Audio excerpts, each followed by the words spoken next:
பிள்ளைகளிடத்தில் படின்னு சொன்னாக்கா அவங்க நம்மளை திசை திருப்ப பார்ப்பாங்க. அப்படிப்பட்ட பிள்ளைகளிடத்திலே கடுமையான குணத்தை வெளிப்படுத்தினா நாளடைவில் அந்த எண்ணம் இவர்கள் இப்படித்தான் என்ற ஒரு வார்த்தையை எண்ணத்தை மனதிலே இருத்தி கொண்டு பெரியவனாகின்ற பொழுது முற்றிலும் உதாசீனப்படுத்தக்கூடிய நிலைமை இருக்கும்.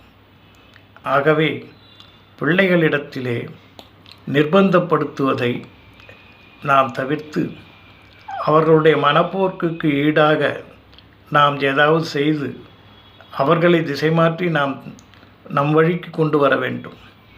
இதை எல்லா பெற்றோர்களும் செய்தால் மனம் அது மகிழும், அந்த பிள்ளைகளும் சந்தோஷமாக இருப்பர்.